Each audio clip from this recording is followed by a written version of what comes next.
Desinformazioa ez da oraingo arazo bat, betidanik egon den arazoa da.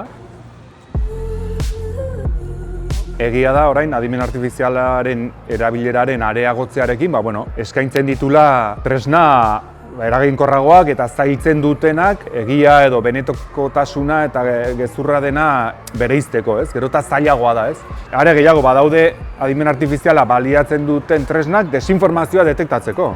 Orduan, azkenean gure esku dago, ez? Nola erabiltzen ditugun tresna horiek. Nik uste hor dago gakoa, jakinda, gero eta zailagoa dela esaten duguna, ez? Realitatea eta asmatutako hori bereizten, ez?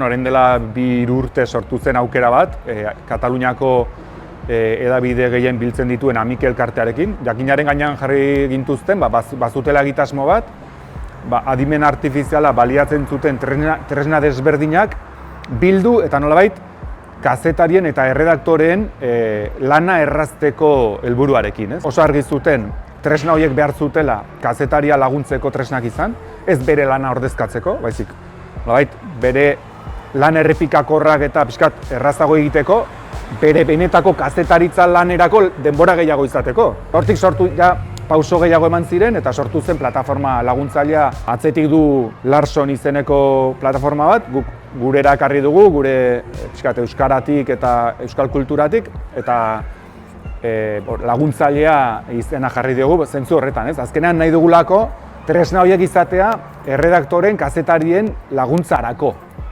Ez inondik ere beraien lana ordezkatzeko eta bai.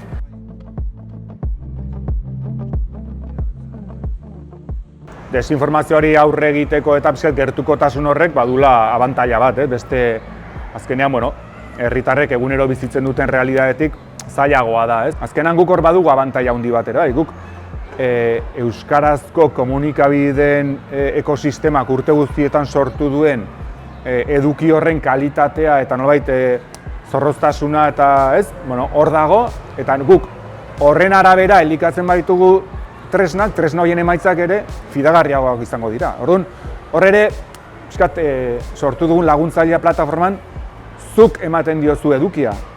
Zuk ematen diozu bideo bat, zuk ematen diozu testu bat, zuk ematen diozu txosten bat, ez du saretik bilatzen eta nolait berari otutzen zaion emaitza bat ematen. Horre ere kontrola importantea da.